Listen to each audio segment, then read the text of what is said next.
Good morning friends, बहुत बहुत स्वागत है आपका।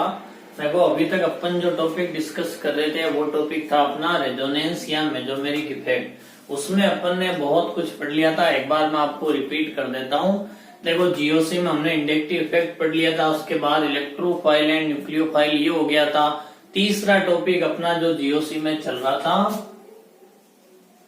जीओसी का जो थर्ड टॉपिक था अपना, ये थर्ड टॉपिक था रेजोनेंस।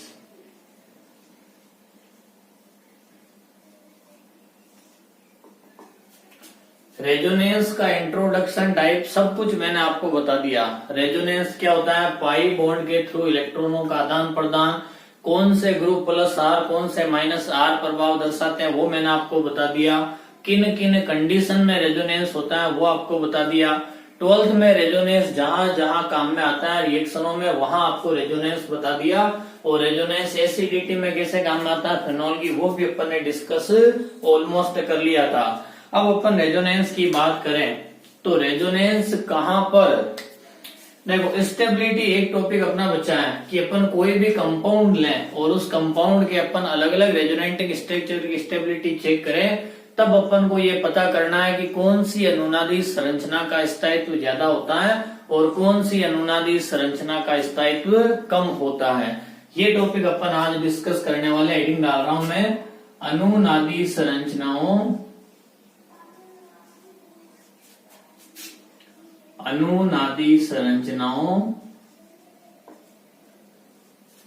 के स्थायित्व की तुलना,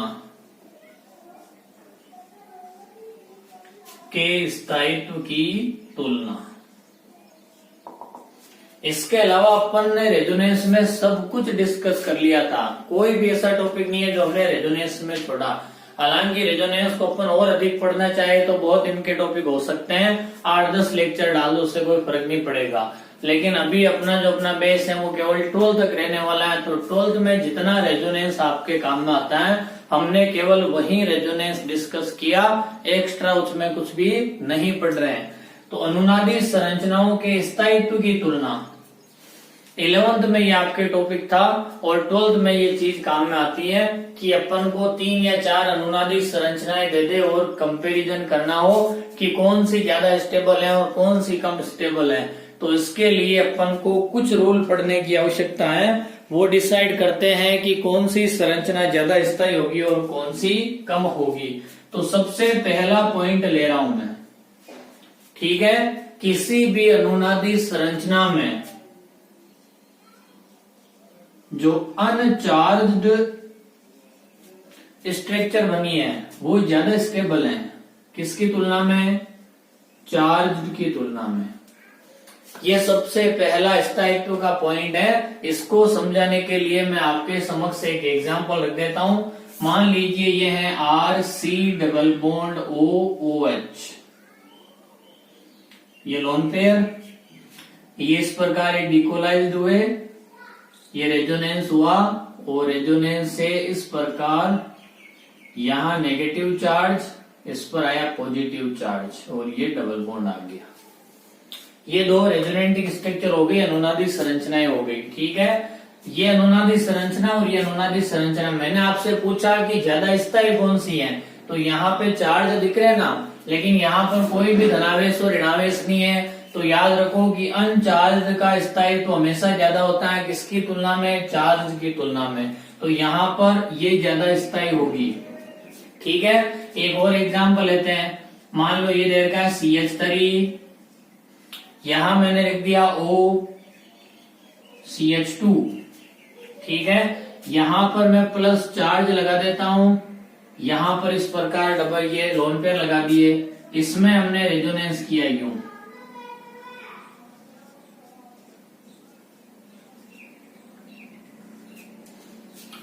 बताओ इनका कंपैरिजन इससे हो सकता है क्या? नहीं होगा।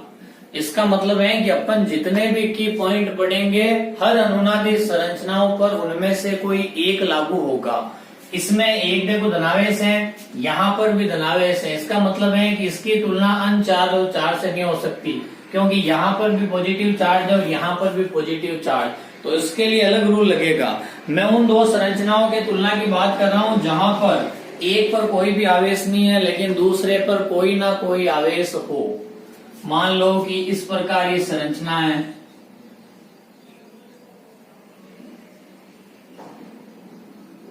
आपने ये रेजोनेंस शुरू किया फिनोल में, रेजोनेंस शुरू करने से यहां नेगेटिव चार्ज, डबल बॉन्ड और इधर आ गया पॉजिटिव चार्ज। ऐसी में टोटल 5 संरचनाएं आपके समक्ष बना दूंगा, लेकिन मैं फिलहाल आपको इन दो की तुलना करने के लिए कह रहा हूं कि ये ज्यादा स्थायी होगी ये वाली। तो सिंपल सी बात है कि यहाँ पर संरचना में किसी भी प्रकार का चार्ज दिख रहा है क्या आपको? कोई चार्ज नहीं है। यहाँ पर पॉजिटिव और नेगेटिव दोनों चार्ज हैं, तो अपन किसको ज्यादा स्टेबल मानेंगे? अनचार्ज को, यानी जहां पर कोई आवेश नहीं है। जहां पर कोई आवेश नहीं है वो ज्यादा स्थायी होगी। ऐसा सब जगह है, लेकिन यहाँ कुछ अपवाद भी हैं। अब अपन वो अपवाद डिस्कस कर लेते हैं। मैंने आपको जो 2 एग्जाम्पल दिए से लाखों एग्जाम्पल हो सकते हैं कि जहां अनचार्ज मॉलिक्यूल है वहां ज्यादा स्टेबिलिटी होगी और जहां पर कोई चार्ज लगा है वहां पर कम स्टेबिलिटी होगी। लेकिन इसके कुछ एक्सेप्शन हैं, और वो एक्सेप्शन किस प्रकार के हैं देखना।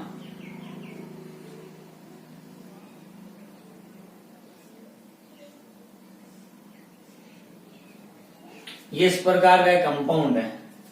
इसकी बात करें तो यहां पर 4 पाई इलेक्ट्रॉन है, इधर क्या है 2 पाई इलेक्ट्रॉन। 4n+2 हक्कल का जो नियम है, 4n+2 पाई इलेक्ट्रॉन जिसमें होते हैं उसको अपन क्या मानते हैं? एरोमेटिक। और यहां अपन n बराबर 0, 1, 2, 3 ये लेते चले तो वो इलेक्ट्रॉन आते हैं 2, 6, 10, 14 इस प्रकार के पाई इलेक्ट्रॉन। इसका मतलब है कि 2 पाई इलेक्ट्रॉन वाला एरोमेटिक है, 6 पाई इलेक्ट्रॉन वाला भी क्या है? एरोमेटिक। तो मैंने यहाँ पर जो लिया है इसमें 2 है, इसमें 4 है, ये एरोमेटिक है, लेकिन ऊपर वाला एरोमेटिक नहीं है। मान लो इसमें इस प्रकार से मैंने ये पाई बॉन्ड इधर शिफ्ट किया, इधर शिफ्ट करने से हुआ क्या देखो, यहां तो आ गया पॉजिटिव चार्ज, इधर क्या आ गया? Negative charge. ठीक है, अब ये नेगेटिव चार्ज ऐसे रेजोनेंस में भाग ले लेगा, रेजोनेंस में भाग ले लेगा तो नेगेटिव चार्ज कहां चला जाएगा? यहां पर।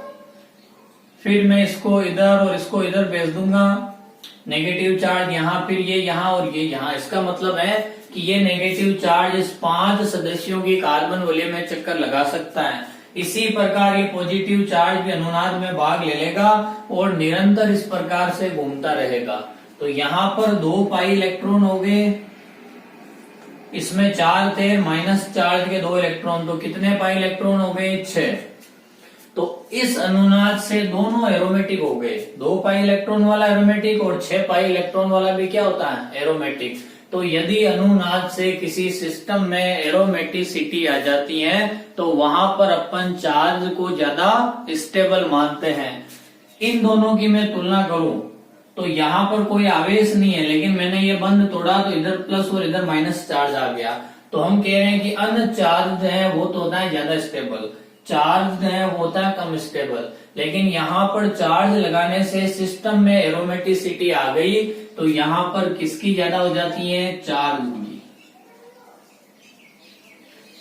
ये सारे एग्जाम्पल एक्सेप्शन मान लो आप। अनुनादी संरचनाओं में हमेशा ध्यान रखो कि जहां आवेश होता है वहां स्थायित्व कम होता है, लेकिन आवेश आने से सिस्टम में यदि एरोमेटिकता आ जाती है तो वहां पर चार्ज वाले को ज्यादा स्थायी मानना पड़ेगा।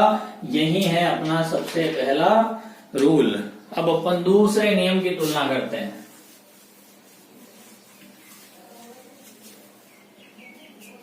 दूसरा नियम कहता है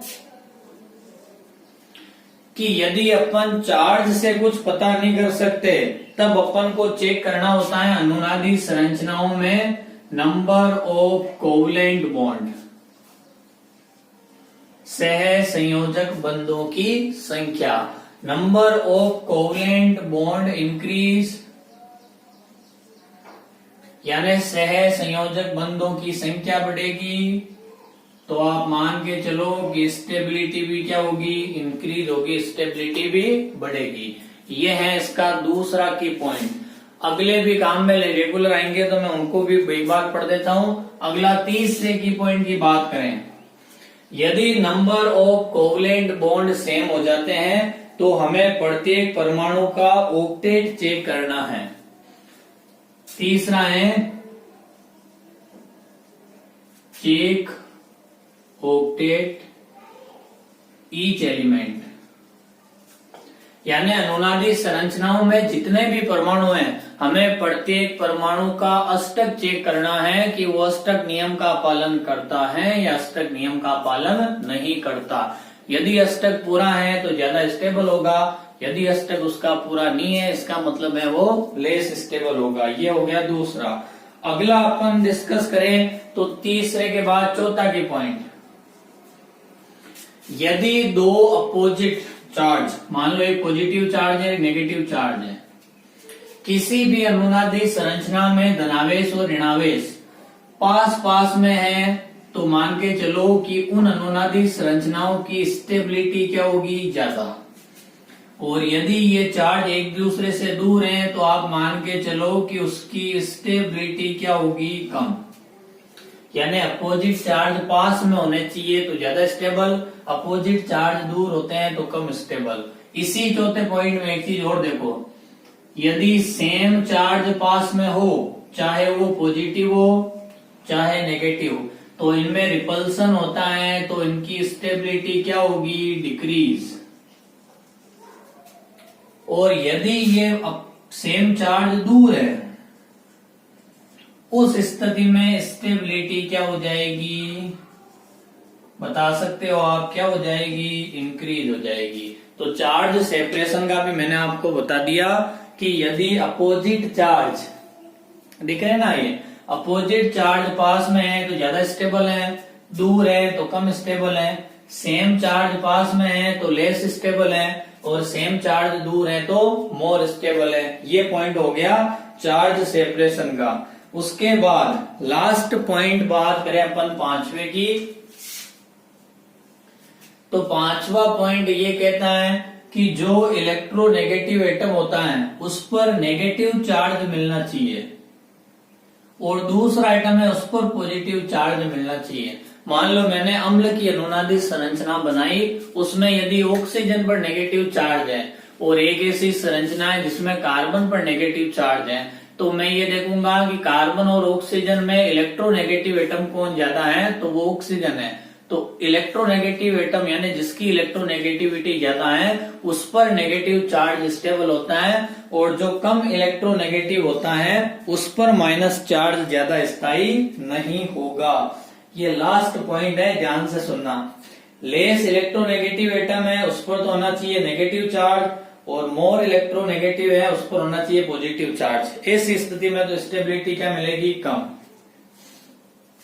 और नेगेटिव चार्ज वाला मोर इलेक्ट्रोनेगेटिव और पॉजिटिव चार्ज वाला लेस इलेक्ट्रोनेगेटिव, तब स्टेबिलिटी क्या मिलती है, ज्यादा।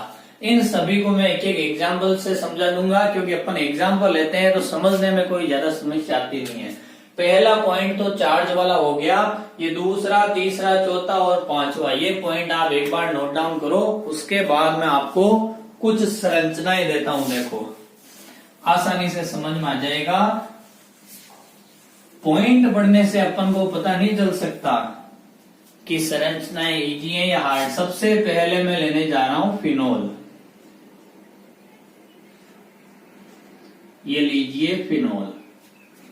ऑक्सीजन पर लोन पेयर है तो प्लस आर या प्लस एम इफेक्ट, ये डिकोलाइज्ड लोन पेयर है, इस प्रकार से रेजोनेंस में भाग लेगा, और रेजोनेंस में भाग लेगा तो यहां नेगेटिव चार्ज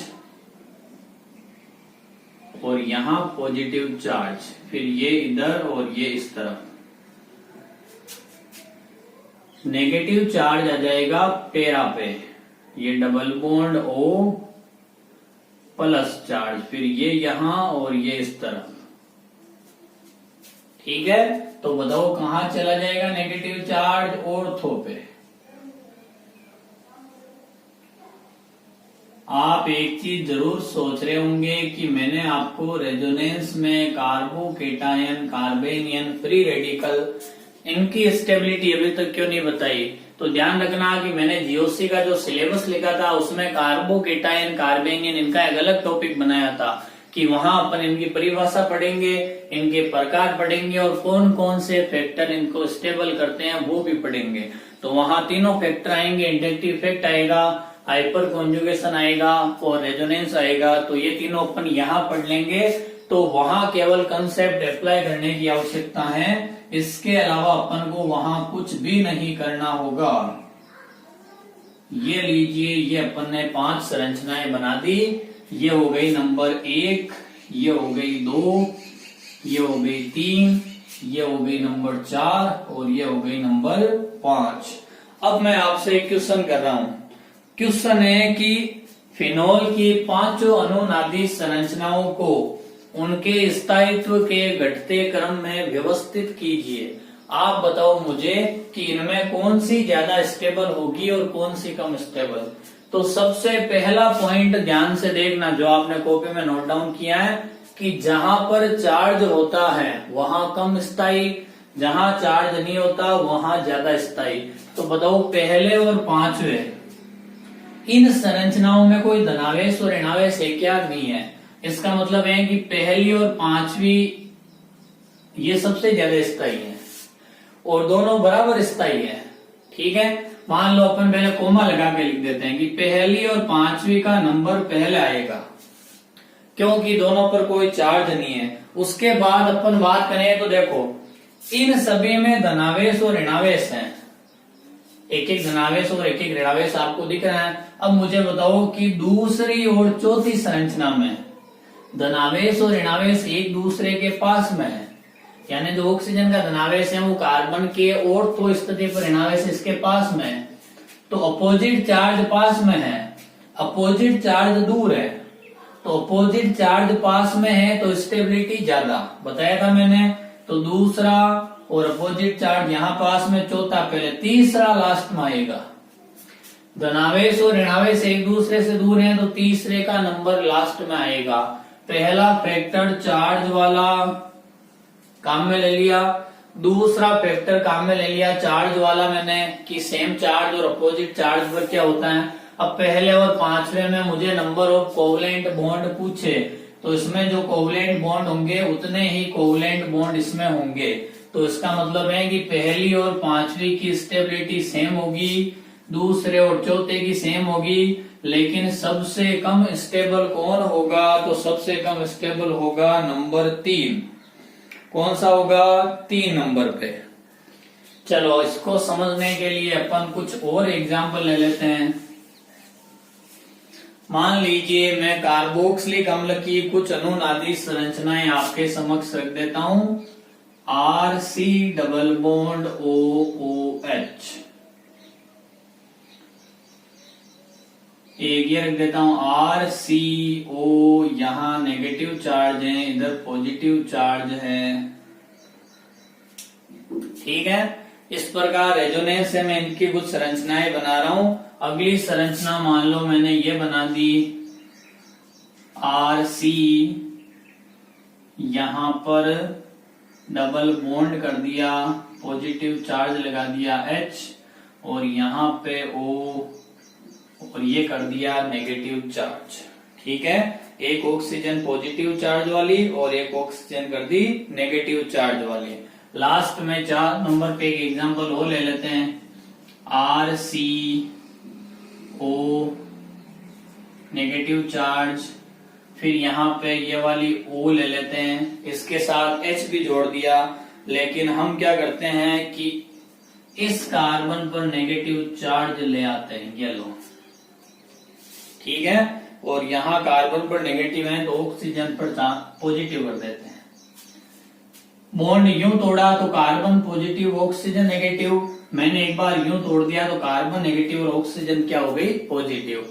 हालांकि इससे अनुनादी संरचनाएं बनेगी नहीं, बनाएंगे तो अपन एक तो ये वाली बनेगी और इससे ये वाली बनेगी, ये 2 संरचनाएं सही हैं। लेकिन अपन अनुनादी संरचनाओं का मतलब है कि इमेजिन कर रहे हैं, तो इमेजिन तो कुछ भी कर सकते हैं। मान लो मैंने ये इमेजिन कर दिया कि इस प्रकार की 4 संरचनाएं बनती हैं, ये मेरा इमेजिनेशन है। और क्वेश्चन आपने पूछा कि इन 4 में से कौन ज्यादा स्थायी होगी, कौन कम स्थायी होगी, तो आप मुझे बताओ कि क्या तरीका है। मैं तो इस पर बिल्कुल सिस्टम से चलने वाला हूं। सबसे पहला पॉइंट मुझे देखना पड़ेगा अनचार्ज्ड और चार्ज्ड वाला। ऐसे सिस्टम से चलूंगा मैं। तो बताओ इन चार में से कौन सी संरचना ऐसी है जिस पर आवेश नहीं है? तो पहली है। तो सबसे पहले मैं नंबर 1 को रखूंगा, उसके बाद 2, 3 और 4 को रखूंगा। ये मेरा पहला क्रम आ गया। अब दूसरे पॉइंट की तरफ चलो कि यदि अपन को चार्ज अनचार्ज से पता नहीं चलता तब क्या करते हैं? तब मैंने बताया था कि नंबर ऑफ कोवलेंट बॉन्ड जिसमें ज्यादा वो ज्यादा स्टेबल। पहला ज्यादा होगा ये पता चल गया, 2, 3, 4 की तुलना करते हैं। तो दूसरे में कोवलेंट बॉन्ड देखना, 1, 2, 3, 4, 4 कोवलेंट बॉन्ड है। 1, 2, 3, 4, 5 कोवलेंट बॉन्ड है। 1, 2, 3, 4 4 कोवलेंट बॉन्ड है। Number of covalent bond increase, stability increase. दूसरा और चौथा कम स्टेबल होगा, तीसरा ज्यादा स्टेबल होगा, क्योंकि 5 कोवलेंट बॉन्ड है। तो पहले के बाद पांचवा आएगा, दूसरे और चौथे में अभी तक कंफ्यूजन बना हुआ है। अब बताओ मुझे कि यदि कोवलेंट बॉन्ड से पता नहीं चलता तब अपन क्या करते हैं? तब अपन ऑक्टेट चेक करते हैं। ऑक्टेट का मतलब है कि अष्टक। तो इन दोनों में अपन को अष्टक चेक करना है कि यहाँ पर किसका अष्टक पूरा है, किसका अष्टक नहीं पूरा। और अष्टक से आपको पता नहीं चलता, ऑक्टेट रूल नहीं पता, तो आप ये देख लो कि मोर इलेक्ट्रोनेगेटिव एटम है उस पर नेगेटिव चार्ज होना चाहिए, और जो लेस इलेक्ट्रोनेगेटिव एटम है उस पर पॉजिटिव चार्ज होना चाहिए। तो आप बताओ मुझे कि कार्बन और ऑक्सीजन में किसकी इलेक्ट्रोनेगेटिविटी ज्यादा है? ऑक्सीजन की होगी। कार्बन तो ग्रुप 14 का है, ऑक्सीजन ग्रुप 16 का है, और इधर से इधर चलने पर इलेक्ट्रोनेगेटिविटी क्या होती है? इंक्रीज होती है। आवर्त सारणी पढ़ेंगे तब डिस्कस करेंगे। तो ऑक्सीजन की इलेक्ट्रोनेगेटिविटी ज्यादा, तो इस पर नेगेटिव चार्ज स्टेबल है, कार्बन पर पॉजिटिव चार्ज स्टेबल है। ये उल्टा सिस्टम यहाँ नहीं चलेगा। इसका मतलब है पहले पांचवे के बाद आएगा दूसरा, दूसरे के बाद किसका नंबर आएगा? चौथा। और ये पांचवा क्या यहाँ पर, सॉरी ये एग्जाम्पल पांचवा नहीं था, तीसरा था। नंबर ऑफ कोवलेंट बॉन्ड थे 5 था ना, 1, 3, 2, 4। ये स्टेबिलिटी का आ गया ऑर्डर 1, 3, 2, 4। ध्यान से सुनो इसको, 1, 3, 2, 4 आएगा। 5 कोवलेंट बॉन्ड थे ना, क्रम नहीं था। नोट डाउन करें, इसको मिटा रहा हूं मैं। अब मैं आपके समक्ष एक पेयर रखने जा रहा हूं। आपको उस युग्म को देख के बताना है कि उसमें ज्यादा स्टेबल कौन होगा। कुछ भी ले लेते हैं, मान लो ये ले लिया CH3, इधर CH2 प्लस नाइट्रोजन पर लोन पेयर। ये डिकोलाइज्ड है इस प्रकार।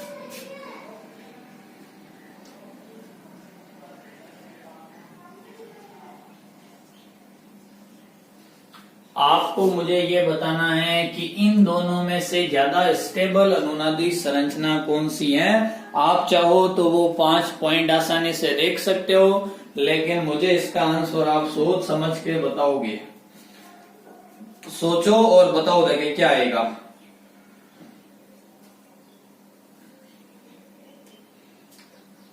तब तक और रख देता हूं मैं कुछ एग्जाम्पल, आप इसमें सोचो क्या होगा।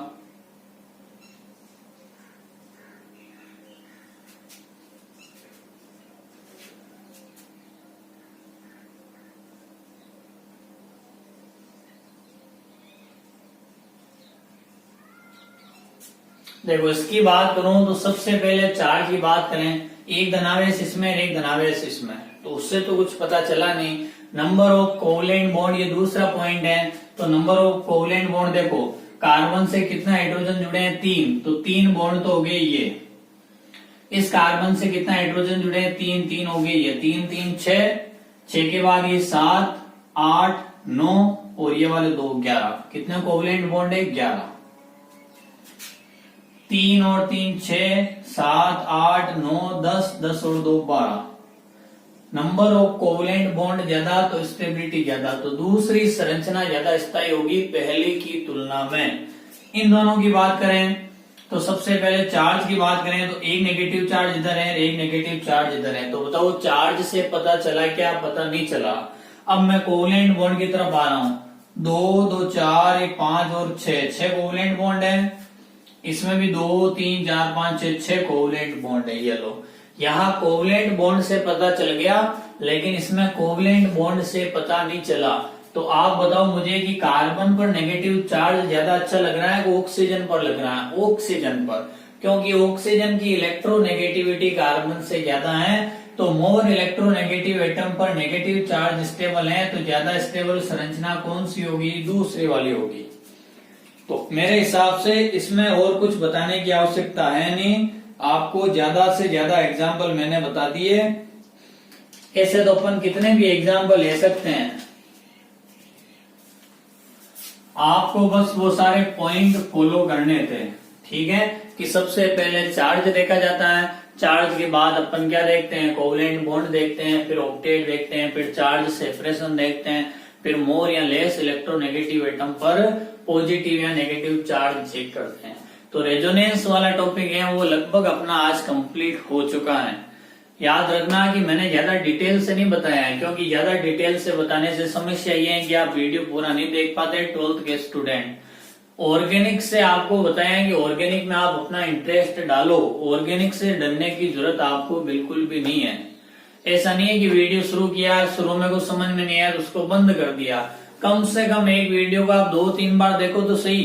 क्लासरूम में आपको कोई चीज पढ़ाते हैं, समझ में नहीं आता, वो बात हो रही है कि उस चीज को वापस पता नहीं आपको कब पढ़ाएं, कब रिवीजन हो। लेकिन वीडियो तो जब YouTube पे है तो उसको 2-3-4 बार देखो। क्या समस्या है? लॉकडाउन है, फ्री बैठे हो, उसका कुछ तो फायदा उठाओ।